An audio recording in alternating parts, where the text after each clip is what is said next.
দর্শক মণ্ডলী, আমাদের আজকের আলোচনার বিষয় আমাদের শিক্ষক সমাজ। আমাদের শিক্ষক সমাজ এখন কেমন, কেমন ছিল এবং কেমন হওয়ার কথা ছিল, এ সকল বিষয়ে আমরা আজ আলোচনা করব। আমাদের শিক্ষক সমাজ আজ অত্যন্ত ধান্দাবাজ, দলবাজ, তেলবাজ, ধর্ষক, খুনি, এরকম নানা নেতিবাচক বিশেষণ তাদের সাথে যুক্ত করা যাবে।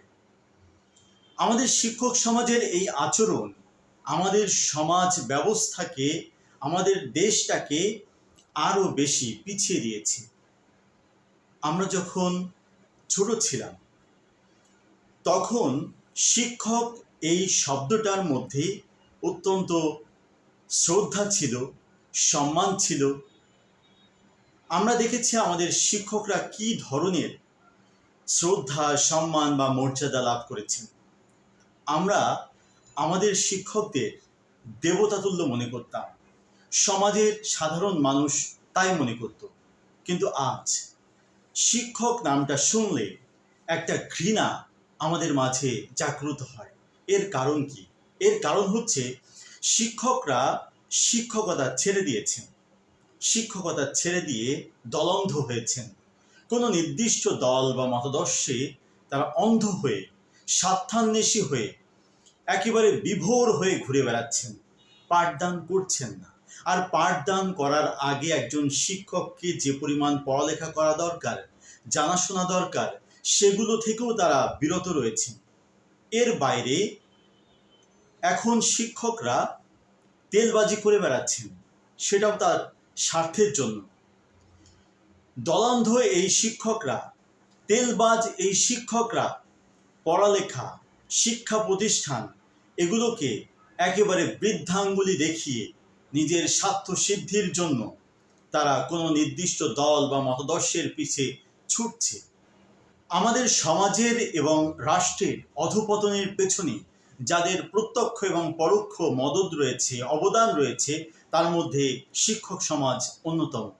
আমাদের শিক্ষক সমাজের এখনকার বিবৃতি শুনলে, বিবৃতি দেখলে অট্টহাসিতে ফেটে পড়তে ইচ্ছে করে। কতটা আহাম্মক হলে, কতটা নির্লজ্জ হলে সত্য, ন্যায় এবং নৈতিকতার পথ পরিহার করে তারা একটা নির্দিষ্ট দল বা মতাদর্শ, কোনো স্বার্থের পিছে এমনভাবে বিবৃতি প্রদান করছে যেন তারা অন্ধ, যেন তারা বধির, যেন তারা কাণ্ডজ্ঞানহীন একটা চতুষ্পদ জানোয়ারের মতো। আমাদের শিক্ষকদের এখন আর শিক্ষা প্রতিষ্ঠানে আসার প্রয়োজন হয় না। বাড়িতে বসে কিংবা বিদেশে বসে তারা তাদের বেতনের টাকা উত্তোলন করতে পারেন। অত্যন্ত ডিজিটাল বা স্মার্ট বাংলাদেশ বলতে আমরা এখন শিক্ষকদের কাছ থেকে এগুলো শিখছি। আমাদের শিক্ষকরা এখন ধর্ষক, আমাদের শিক্ষকদের হাতে আমাদের মেয়েরা এখন নিরাপদ নয়। অসংখ্য অসংখ্য ধর্ষকে ভরে আছে শিক্ষক সমাজ। কারো কারো খবর হয়তো আপনি আমি জানি পত্রিকার পাতা থেকে কিংবা টিভি নিউজ থেকে, কিন্তু অনেকের খবর আমরা জানি না। এগুলো ধামাচাপা দেওয়া হচ্ছে, কিংবা যারা ভিকটিম তারা সামাজিক ভীতির কারণে, সামাজিক সংকটের কারণে তারা সেগুলো প্রকাশ করছে না। অভিভাবকরা এগুলো এড়িয়ে যাচ্ছেন। ফলে অসংখ্য ধর্ষক এভাবে নীরবে নিভৃতে রয়ে যাচ্ছে শিক্ষক সমাজের মধ্যে। আমাদের শিক্ষকরা এখন খুনি, প্রত্যক্ষ এবং পরোক্ষভাবে তারা খুন করছেন। খুন করছেন জাতিকে, জাতির বিবেককে। যাদের বয়স 30-এর ঊর্ধ্বে তারা একটু স্মরণ করুন তো আপনাদের শ্রদ্ধেয় শিক্ষকদের সেই মিষ্টি মুখগুলো। কেমন ছিলেন তারা, কেমন নিবেদিত ছিলেন, কেমন শাসন করতেন, কেমন আদর করতেন, কেমন স্পৃহা জাগাতেন আপনাদের মনে, আমাদের মনে। সেই শিক্ষক কেমন আদর্শবান ছিলেন, নীতিবান ছিলেন, দেশপ্রেমিক ছিলেন। আর আজকে আপনি যে সকল শিক্ষকদের দেখেন, প্রত্যক্ষ অথবা পরোক্ষভাবে এই শিক্ষকদের সংশ্লিষ্ট যারা, তারা বলুন তো এখনকার শিক্ষকরা কেমন, কেমন দেখেন তাদের নৈতিকতা, তাদের নীতিবোধ, তাদের আদর্শ, তাদের দেশপ্রেম? কিছু কি মেলাতে পারেন? নাকি কোনো কিছুই মেলানো যাচ্ছে না? আমাদের শিক্ষক আর আমরা শিক্ষক, এই দুটি জিনিসের মধ্যে বিস্তর পার্থক্য রয়েছে। আজ আমি শিক্ষক পরিচয় দিতে লজ্জা বোধ করছি। তাদের নীতি নৈতিকতা আদর্শ দেখে, তাদের দেশপ্রেম দেখে এই শিক্ষকতা পেশায় আমি এসেছিলাম। কিন্তু আজ সেই পেশার প্রতি এতটা ঘৃণা কেন জন্মালো? এর প্রধান কারণ হচ্ছে শিক্ষা প্রতিষ্ঠানগুলোতে আর পাঠদান করা হচ্ছে না। শিক্ষা প্রতিষ্ঠানগুলোতে একটা দারুণ প্রতিযোগিতা শুরু হয়েছে।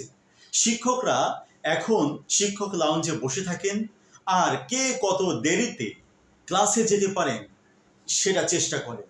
এভাবে কে কত আগে ক্লাস থেকে বেরিয়ে আসতে পারেন সেটাও চেষ্টা করেন।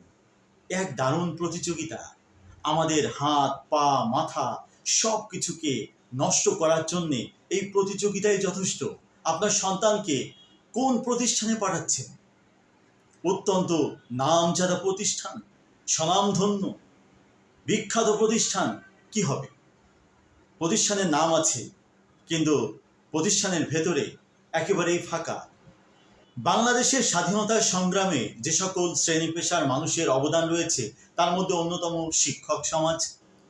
সেই শিক্ষকরা কেমন ছিলেন? তারা কি কোনো রাষ্ট্র শক্তির কাছে মাথা নত করেছিলেন? তারা কি কোনো ভয় পেয়েছিলেন? তারা কি মৃত্যুর ভয় পেয়েছিলেন? তাদের দরজায় যখন টোকা দেওয়া হয়, তাদেরকে যখন চোখ বেঁধে নিয়ে যাওয়া হয় বধ্যভূমিতে, তারা কি ভয় পেয়েছিলেন?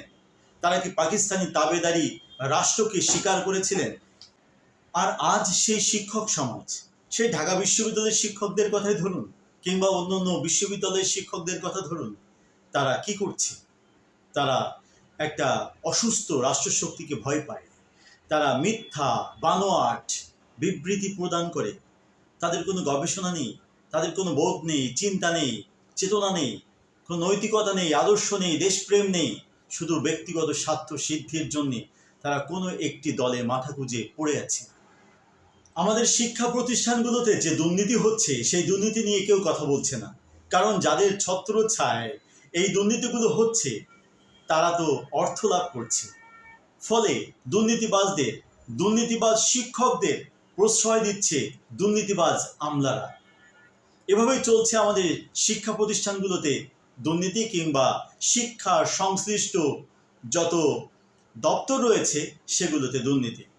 শিক্ষা প্রতিষ্ঠানগুলোতে নৈতিক অধঃপতন হয়েছে যে সকল শিক্ষকের, তাদের নিয়ে কেউ কোনো কথা বলছে না। প্রশাসন কোনো পদক্ষেপ নিচ্ছে না, কারণ তাদের প্রশ্রয়ে এগুলো হচ্ছে। আমরা কি এমন একটি শিক্ষক সমাজ চেয়েছিলাম যে শিক্ষক সমাজ আমাদের সমাজকে, আমাদের দেশকে আরো পেছনের দিকে ঠেলবে? আমরা চেয়েছিলাম নৈতিকভাবে উন্নত চরিত্রের শিক্ষক, আমরা চেয়েছিলাম দেশপ্রেমিক শিক্ষক, আমরা চেয়েছিলাম সত্য এবং ন্যায়ের পক্ষে লড়াই করবেন এমন শিক্ষক।